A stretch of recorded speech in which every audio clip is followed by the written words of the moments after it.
안녕하십니까. 호크로 투자하는 쇼킹 부동산입니다. 인구 감소와 아파트 그리고 오해 시작해 보겠습니다.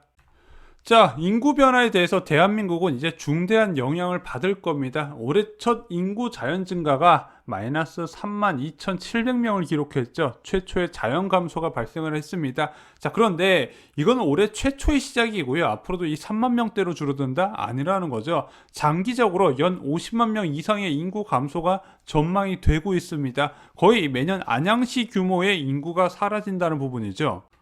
자, 그리고 인구가 하루아침에 감소한 게 아니라 100만 명이었던 출생아 수가 80만 명대, 80만 명대에서 60만 명대, 60만 명대에서 40만 명대, 그리고 작년에 20만 명대로 추락을 했던 부분이죠. 자, 그런데 40만 명대로 인구 추락했을 때 대한민국도 야, 인구 쇼크다 이렇게 난리가 났었던 부분이에요. 그래서 40만 명의 출생아 수가 중고등학교를 다닐 때 관련 산업이 굉장히 침체를 크게 겪었던 부분이거든요.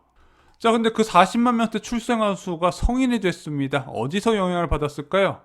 바로 대학교들의 존폐 위기로까지 가는 겁니다. 일단은 올해 지방대학교의 대거 미달 사태가 발생을 한 거예요. 수능 원서 접수자가 재작년 대비 10만 명이 감소를 했습니다. 자, 그러다 보니까 지방권 4년제 대학교 정시 경쟁률이 2.69대 1로 크게 줄어들었어요. 자, 정시에서 세계대학교 지원이 가능하기 때문에 3대 1 이하 경쟁률은 미달이라고 말씀드렸죠.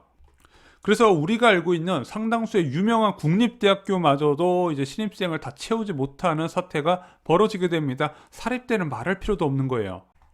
자, 그럼 이 사람들이 주택을 구할 때는 어떻게 될까요? 야, 인구 감소로 아파트가 폭락하지 않을까? 많은 분들이 오해를 하시는 부분이 있어서 좀 정리를 드리고자 합니다. 자, 인구 감소를 통한 아파트 시장 가격을 전망할 때는요, 수요와 공급을 각각 생각해 보면 간단합니다. 자, 수요와 공급 중에서 출생아 수 감소는 어디에 영향을 줄까요? 당연히 수요 감소에 영향을 주겠죠. 자, 현재 33만 호 정도로 예측되는 1년 주택 수요량이 감소한다는 것을 의미합니다. 자, 과거에는 33만 정도의 신규 주택이 필요했는데 지금 40만 명대 출생아 수가 본격적으로 주택을 마련하면 그거보단 줄어들겠죠. 자, 그러면은 언제 얼마나 감소할지가 중요하다는 겁니다. 자, 먼저 언제부터 살펴볼게요. 자, 올해 대학 신입생부터 40만 명대 출생 인구가 들어갔어요. 49만 명 정도 될 겁니다. 자, 그럼 이 사람들이 언제 집을 마련할까요? 일반적으로 혼인 6년에서 10년 차에 많이 이제 자가주택을 마련한 것으로 알려져 있습니다. 그러면은 30대 중반에서 40대는 돼야겠죠. 앞으로 15년에서 20년 이후의 이야기라는 겁니다. 자, 그러면은 15년 뒤에 수요가 3분의 2 수준이 되면 과연 폭락할까요? 자, 분명히 출생아 수 감소는 수요 감소 요인이라고 말씀드렸습니다. 자, 그런데 이 수요 감소만으로는요, 예측이 불가능해요. 자, 예를 들어 보겠습니다. 자, 수요가요, 33만에서 16만으로 크게 줄어들었다고 생각해 볼게요. 그런데 공급이 12만으로 크게 더 많이 줄어들었습니다. 자, 그럼 공급 부족으로 오히려 가격이 오를 수 있다는 부분이죠. 그 시기에 공급 여부에 따라서 달라진다는 부분이지 단순하게 출생아 수만 보고 수도권 아파트 가격이 하락한다고 말할 수는 없는 겁니다. 자, 게다가 최근 인구 이동 흐름도 주시를 해야 돼요. 왜냐면은 지방에서 계속해서 인구가 감소하는 게 비단 작년만의 문제는 아니었습니다. 자, 2015년부터 지속적으로 문제가 됐어요. 가장 큰 원인은요, 수도권 지역의 지속적인 수요 유입, 인구가 유입이 됐다는 부분이죠. 그래서 현재 인구 감소에도 불구하고 향후 15년 이상 꾸준히 적정 수준의 아파트 공급이 필요하다는 부분입니다. 물론 지금 현재 수준의 아파트 공급량이 10년 뒤, 15년 뒤에도 공급돼야 되는 건 아니에요. 분명히 줄어드는 수요만큼 줄어들긴 하겠지만 지속적으로 공급의 필요성은 있다는 겁니다. 자, 출생 인구가 이렇게 크게 감소했는데 아파트 가격이 유지되는 것이 이해가 안 되는데 100만 명에서 20만 명대로 줄어들었는데 어떻게 아파트 가격이 유지가 될까? 저는요, 출생 인구보다 사망자 인구를 먼저 보셔야 된다는 말씀을 드리고 싶습니다.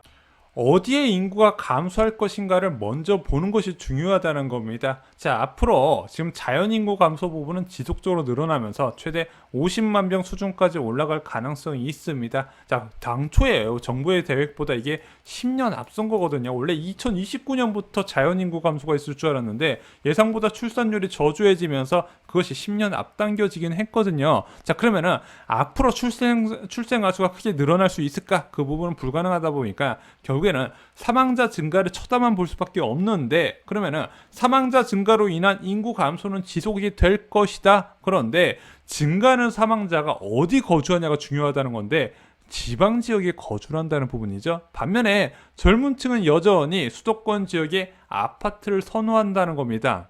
자, 그래서 앞으로도 사망자가 지속적으로 증가해도 그것은 지방 부동산에 영향을 미치는 부분이지 수도권 지역에 영향을 주는 부분 아니라는 거예요. 왜냐? 공급은 제한되어 있는데 수요는 계속해서 몰려든다는 부분입니다.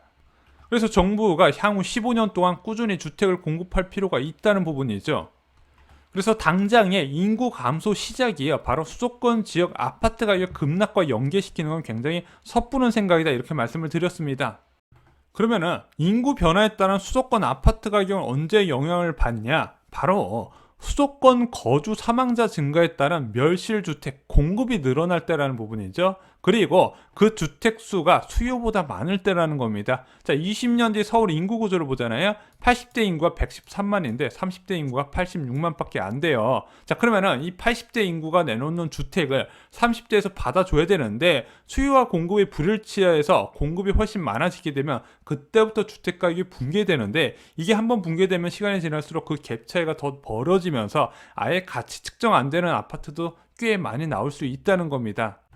자, 수도권 아파트가 인구 충격에서 아직 안심해도 된다는 것을 확인할 수 있는 간단한 방법이 있습니다. 무엇일까요?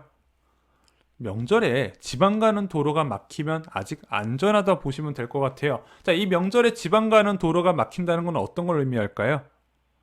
수도권에 거주하는 베이비부모 세대가 부모님을 만나기 위해서 지방을 내려가는 거예요. 그런데 어느 시점이 되면은 수도권에 거주하는 베이비부모 세대들이 만나러 갈 부모님이 없으면서 자손들을 수도권에서 만날 일이 있을 겁니다. 그러면은 지방 가는 도로가 막힐 일이 없어요. 그런데 15년 뒤에는요, 지금 명절 때 도로 막히는 것도 옛날 풍경이 될 가능성이 커지고 있습니다.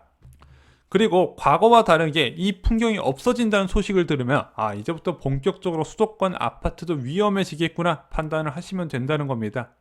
자, 저희가 과거에 생존 부동산에서 인구 감소에 따른 수도권 아파트 가치를 보존하기 위해서 재가격을 받기 위해서는 적어도 15년 이내에 팔아야 된다 말씀을 드렸습니다. 그 이후에 한번 공급이 증가하게 되면은 결국에는 걷잡을 수 없이 하락, 가치 측정 자체가 안 되는 일본식 현상이 강화될 거라고 봅니다. 일본에서 아직도 도쿄 일부 지역에서 높은 가격이 형성되지만요, 대한민국은 일본보다 훨씬 심각한 상황이고요. 지금 일본에서 가치가 높게 측정받는 부분은 베이비부머 세대들이 보유한 주택이 아니라 신규 사업을 통해서 공급되는 신축 맨션인 걸 잊으시면 안 됩니다. 이상으로 쇼킹부동산 마칩니다. 좋아요, 구독, 공유 꼭 부탁드립니다. 감사합니다.